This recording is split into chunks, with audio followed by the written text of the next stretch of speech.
और संप्रदायों के मंदिरों पर बौद्धों ने कभी अतिक्रमण नहीं किया हुआ है, तो बौद्ध धरोहर पर अन्य संप्रदायों का अतिक्रमण क्यों? ये सवाल हमें पूछने की आवश्यकता है।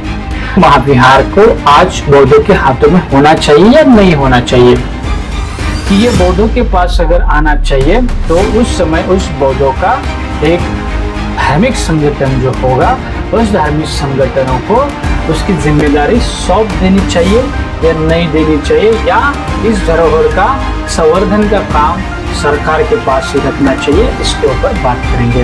दोस्तों, आश्वासन दिया था कि जब भारत स्वतंत्र हो जाएगा तो इसके बाद महाबोधि महाविहार बौद्धों को सौंप दिया जाएगा।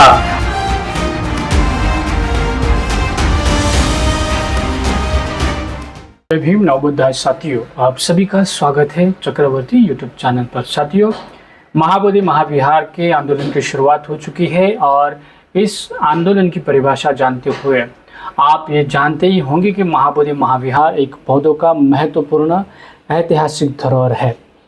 इस धरोहर की बात करते समय आपको इस आंदोलन की जानकारी हम भी देंगे, और इस आंदोलन को करीब 100 साल से भी ज़्यादा इस महाबोधि महाविहार के मुक्ति का आंदोलन चल रहा है। आज भी कई सारे बौद्ध धरोहर है, इस धरोहर पर गैर बौद्धों का अतिक्रमण देखने के लिए मिलता है। महाबोधि महाविहार ये बौद्धों का ऐसा स्थल है जहाँ पर दुनिया भर से बौद्ध लोग आते हैं। दुनिया भर से बौद्ध अनुयायी इस जगह पर आते हैं और भगवान बुद्ध को वंदन करते हैं। इस जगह का किसी और संप्रदाय का अतिक्रमण, इस जगह पर किसी और संप्रदाय का अतिक्रमण होना, ये बहुत ही शर्मनाक बात है। अगर किसी और संप्रदायों के मंदिरों पर बौद्धों ने कभी अतिक्रमण नहीं किया हुआ है, तो बौद्ध धरोहर पर अन्य संप्रदायों का अतिक्रमण क्यों? ये सवाल हमें पूछने की आवश्यकता है। महाबोधि महाविहार को बौद्ध के वास वापस करने की कानूनन और वैश्विक लड़ाई जिन्होंने शुरुआत की थी, उनका नाम अनागरिक धम्मपाल है, जो श्रीलंका से है। इनके बाद जिनका नाम आता है, जिन्हें माँ विधवा राहुल सांस्कृत्यायन का नाम आता है, जिन्होंने उनके आंदोलन को समर्थन किया था। ये बात हम अगर ध्यान से करेंगे तो महाबोधि महाविहार की मुक्ति की मांग उस समय में उन्होंने की थी।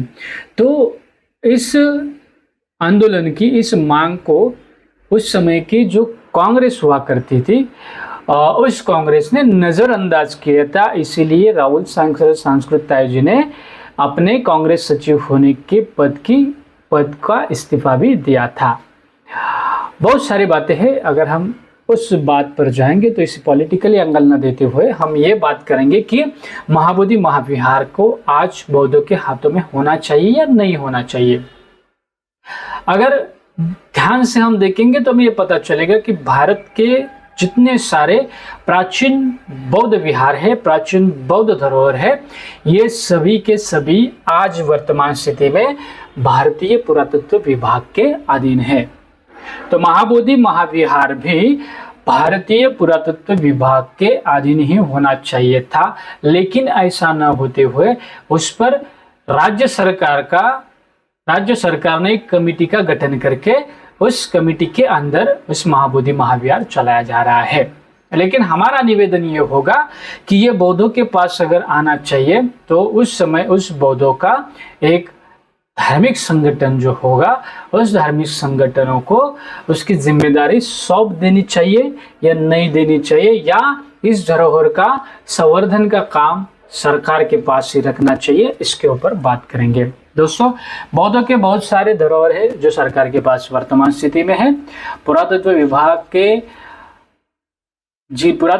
के हर राज्य में जो मंडल हुआ करते, भारतीय पुरातत्व विभाग के जितने सारे मंडल है, इनमें कई सारे बौद्ध धरोहर आज भी शामिल है और वो संरक्षित स्मारक के रूप से उसे सुरक्षित किया जाता है।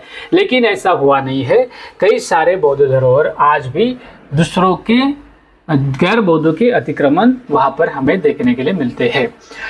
तो ऐसे धरोहर हमेशा दूसरे लोगों के पास क्यों जाते हैं और क्यों वो लोग उस पर अपना हक जमाते हैं, इसके ऊपर हम बात करेंगे। तो ये हमारे बौद्धों का सबसे बड़ा पराजय है। मैं इसलिए ये कहूँगा कि विश्व रत्न डॉक्टर बाबा साहब अम्बेडकर जी ने हमें 1956 में हमें ये धम्म दीक्षा दी थी, और तब से लेकर आज तक हमें हमारी संस्कृति के बारे में बात करनी चाहिए थी, लेकिन हमने वो बात की नहीं है। हमने हमेशा किसी और संस्कृति के सुधार करने में अपना योगदान दिया है। तो जाहिर सी बात है, हमारे जितने सारे ऐतिहासिक धरोहर है वो वर्तमान स्थिति में दूसरे के पास पड़े हुए हैं, और आज हम उसे अतिक्रमण कहते हैं, ताकि हमने कभी उसके बारे में बात की नहीं है। कई सारे लोग भारत पर्यटन करने के लिए जाते हैं, तो बोध गया से लेकिन कपिलवस्तु तक जाते हैं और पर्यटन करके वापस आ जाते हैं, लेकिन उन धरोहर के प्रति आस्था नहीं रखते हैं, और आस्था के बिना कोई भी संस्कृति चलती नहीं है। तो हमें हमारे संस्कृति के प्रति आस्था जरूरी है। आज हम बात करेंगे इस महाबोधि महाविहार के इस संघर्ष के बारे में, इसके लड़ाई के बारे में। तो चलिए शुरुआत करते हैं। महाबोधि महाविहार जो है, महाबोधि महाविहार, ये जो आंदोलन की शुरुआत, इसे बौद्धों के पास वापस लाने की कानूनन और वैश्विक लड़ाई सबसे पहले श्रीलंका के अनागरिक धम्मकाल इन्होंने शुरू की थी। राहुल संस्कृतायन जिन्होंने भी इसका समर्थन किया था, और भारत राष्ट्रीय कांग्रेस के समिति के वो सदस्य के तौर पर उन्होंने महाविहार मुक्ति की मांग भी की थी, और जब उन्हें नहीं मांग पूरी नहीं की गई तो उन्होंने इस्तीफा दे दिया था। महात्मा गांधी जी से भी इसके बारे में बात की गई थी, उन्होंने आश्वासन दिया था। महात्मा गांधी जी ने, ये कहा जाता है कि उस समय में महात्मा गांधी जी ने भी आश्वासन दिया था कि जब भारत स्वतंत्र हो जाएगा कि उसके बाद महाबोधि महाविहार बौद्धों को सौंप दिया जाएगा। हालांकि स्वतंत्रता के पहले उन महात्मा गांधी जी का निधन हो चुका था, उन्हें मारा गया था। लेकिन इसकी जो शुरुआत है वैश्विक स्तर पर, इसका जो आंदोलन की शुरुआत है वो अनागरिक धम्मपाल जी के बौद्ध धर्म के पुनरुद्धार के तथा लेखक के तौर पर, जिन्हें कहा जाता है कि महाबोधि सोसाइटी के प्रयत्न से ही हुई है। अनागरिक धम्मपाल इन्होंने श्रीलंका के ये बौद्ध सुधारक हुआ करते थे, और उनके जापानी जो बौद्ध भिक्खु थे, जापानी मित्र थे उनके, जो भिक्खु कोंजुन के साथ वो महाबोधि महाविहार टेम्पल में आए थे, और वहाँ आकर उन्होंने खास तौर पर हम ये ध्यान से देखेंगे तो धम्मपाल का जन्म एक ईसाई परिवार में हुआ है। ध्यान से सुनिए, अनागरिक धम्मपाल, इनका जन्म एक अमीर ईसाई घर में हुआ है, लेकिन उन्होंने बाद में बौद्ध धर्म अपनाया और बुद्ध की शिक्षा को फैलाने के लिए उन्होंने अपना जीवन समर्पित किया है। तो जब बोध गया में वो आए तो उन्हें ये देखने के लिए मिला कि महाबोधि विहार जो है उस समय में अलेक्जेंडर कनिंघम के अधिकार क्षेत्र में था, और वो उस पर खुदाई कर रहे थे। तभी एक शैव महंत उस जगह पर कब्जा किया हुआ था। तो बौद्धों को वो बौद्ध लोगों को या किसी अन्य लोगों को संप्रदाय उस जगह पर जाने के लिए प्रवेश नहीं देता था। तो और उस जगह का वो लोग हिंदू अनुष्ठानों के लिए क्या करते थे, उपयोग करते। तो धम्मपाल जी ने क्या किया था, अनागरिक धम्मपाल जी ने जब 1891 में कोलकाता में महाबोधि सोसाइटी की स्थापना की थी, और उस समय में महाबोधि पत्रिका शुरू की थी। और महाबोधि पत्रिका शुरू करने के बाद उन्होंने साहित्य प्रकाशित करना शुरू किया था। 1892 में उन्होंने महाबोधि को बौद्धों के लिए वापस करने का आंदोलन शुरू किया था। 1893 में मां धर्मपाल जी ने अमेरिका के शिकागो की विश्व परिषद धर्म संसद में बौद्ध धर्म के ऊपर एक भाषण किया था, जिसे दुनिया भर के बुद्धिजीवियों पर एक गहरा असर छोड़ा था। लेकिन ये बात कोई बताता नहीं है, और इस शिकागो के भारत में जो प्रकाशित किया गया कि स्वामी विवेकानंद जी का जिक्र हमें इसमें किया जाता है, लेकिन वास्तविक तौर पर उसमें जिस बात की जिक्र हुई थी वो अनागरिक धम्मपाल के भाषणों की थी, ना कि स्वामी विवेकानंद की। तो लोगों ने भारत में स्वामी विवेकानंद के बारे में बात की, क्योंकि उस समय में जो बात चल रही थी वो बौद्धों के ऊपर थी।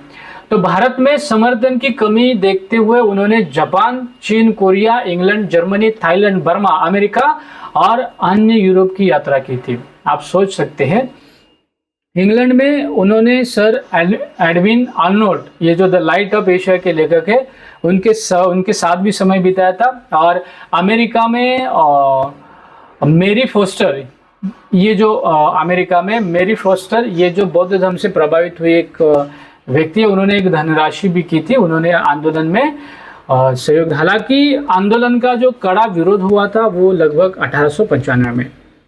तो उन्होंने धर्मपाल जी को जापानी बौद्धों द्वारा भेंट दी हुई बुद्ध की एक प्रतिमा को महाविहार में स्थापित करने का उन्होंने प्रयास किया था। तो हिंदू महंतों ने उसके ऊपर हिंसक विरोध किया था। उन्होंने अनागरिक धर्मपाल जी के ऊपर हमला भी किया था और इसीलिए इस घटना के मामलों पर एक कानूनी लड़ाई शुरू हुई थी, जिसके अदालत में बौद्धों के पक्ष में फैसला सुनाया गया था। हालांकि ब्रिटिश सरकार ने उस समय भी महंत का समर्थन किया और बौद्धों को बोध गया से निकाल दिया। ये बात आप ध्यान से सुनिए, जो हमारे लोग इस बात को नहीं जानते उनके लिए, कि उस अदालत ने बौद्धों के पक्ष में फैसला देने के बाद भी जो ब्रिटिश गवर्नमेंट है, इन्होंने उस महंत का समर्थन किया था और बोध गया से बौद्ध धर्म को निकाल दिया था। तो धर्मपाल जी के अंतिम वर्षों में भी उन्होंने बौद्ध महाबोधि विहार के मुक्ति के लिए काम किया था। हालांकि उन्होंने लंदन, अमेरिका, यूरोप में जितने बौद्ध मंदिर स्थापित किए हैं, बोध गया में उन्होंने सारनाथ में स्कूल, विहार, प्रशिक्षण केंद्र बनवाया था। हालांकि इनके संघर्ष की कीमत तो परिवार को चुकानी पड़ती ही है। हमेशा किसी व्यक्ति अगर संघर्ष करता है तो उनके संघर्ष की जो कीमत होती है अक्सर उनके परिवार को चुकानी पड़ती है। तो ब्रिटिश सरकार ने अनागरिक धर्मपाल जी के भाई को गिरफ्तार किया था और जिनको जेल में ही उन्हें मारे गए थे, उनको जेल में ही मारा गया था। और जब धर्मपाल जी को भी कोलकाता में 5 साल तक नज़रबंद किया गया था। 1931 में वो गंभीर रूप से बीमार हो गए और बाद में धर्मपाल जी ने बौद्ध भिक्षु के रूप में दीक्षा ली और अपना नाम देवमित्र धर्मपाल रखा था। 29 अप्रैल 1933 में उनका निधन हुआ था। उनकी अंतिम इच्छा थी कि मैं भारत में 25 बार जन्म लूंगा ताकि बुद्ध के संदेश फैलाता रहूं। उसके बाद बौद्ध धर्म में राहुल संस्कृताय जिनका शोध साहित्य है और ये भी महत्वपूर्ण माना जाता है। उन्होंने तिब्बत से लेकर श्रीलंका तक भ्रमण किया था। अलावा उन्होंने मध्य एशिया तक, कॉकेशस तक भ्रमण किया था और उनकी यात्रा का वृत्तांत भी हमें बहुत जगह पर मिलती है। तो ये कहा जाता है कि भारत में, और उन्होंने जब गांधी ने वादा किया था कि मैं भारत स्वतंत्र होगा तो भारतीय बौद्धों के पास महाबोधि विहार दिया जाएगा, तो ये वादा फेल हुआ था। तो राहुल सांस्कृत्यायन ने अपना इस्तीफा 1942 में दिया था और उस समय में उन्होंने महाबोधि महाविहार को बौद्धों को सौंपने की मांग रखी थी। लेकिन कांग्रेस नेताओं ने इस मांग को नज़रअंदाज किया था। ये भी महत्वपूर्ण बात है। जब महात्मा गांधी जी के सामने ये बात रखी गई थी तो उन्होंने ये कहा था कि पहले भारत को आज़ादी तो मिलने दो, आज़ादी मिलने के बाद हम क्या करेंगे कि इस बात को महाबोधि महाविहार आपको दे दिया जाएगा। लेकिन 1947 में आज़ादी मिली। उसके बाद आप सभी को पता है कि इस पे ऊपर कोई कदम उठाया तो नहीं गया, लेकिन सरकार की तरफ से जो कदम उठाया गया वो 1949 में महाबोधि विहार सरकार ने बोध गया मंदिर अधिनियम पारित किया, जिसमें क्या है इसके बारे में आपने तो पहले वीडियो में हम देख ही चुके हैं। तो जो इस महत्वपूर्ण बात अगर हम ध्यान से सुनेंगे तो ये पता चलता है कि जो महाबोधि महाविहार का जो आंदोलन है अभी तीव्र रूप से होना चाहिए।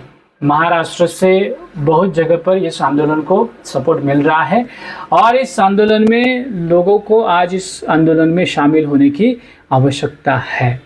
आप अगर हम बात करें तो इस आंदोलन के खिलाफ प्रशासन तो रहेगा ही, क्योंकि प्रशासन ने ही इस बात को रखा है। बिहार राज्य की सरकार ने इस कानून बनाया है, तो इस कानून के खिलाफ हमें बिहार राज्य के ऊपर ही आंदोलन करना चाहिए। तो साथियों, ये वर्तमान स्थिति है। बहुत भविष्य काल में भी हमें आंदोलन जारी रखना पड़ेगा ताकि जो महाबोधि और कई सारे अन्य बौद्ध स्मारक है जो आज भी हिंदुओं के कब्जे में है तो उन्हें मुक्त करने की आज आवश्यकता है। तो सीधी सी बात है, आज हम इस बात को ध्यान में रखते हुए एक ऐतिहासिक धरोहर को बचाने की कोशिश करनी चाहिए। इस महाबोधि विहार में अक्सर पिंडदान का काम होता है, तो ये भी उतनी ही महत्वपूर्ण बात है। किसी बौद्ध संप्रदाय में, बौद्ध स्थल पर किसी अन्य संप्रदाय अतिक्रमण करता है तो उसके ऊपर आवाज़ उठाना अपनी जिम्मेदारी है, हमारी जिम्मेदारी है। तो जिम्मेदारी के साथ चलिए और ऐसे ऐतिहासिक धरोहर को बचाने का काम करते हैं। तो दोस्तों, इस आंदोलन को ज़्यादा से ज़्यादा लोगों को सपोर्ट कर लीजिए और जितने सारे बौद्ध धरोहर है वो मुक्त करने के लिए और बौद्धों के पास लाने के लिए बौद्धों के लिए सोचने की आवश्यकता है और अपनी संस्कृति को बचाने के लिए आपको आगे आकर काम करने की आवश्यकता है। मिलते हैं दोस्तों अगले वीडियो में, तब तक के लिए आपको जय भीम, नमो बुद्धाय।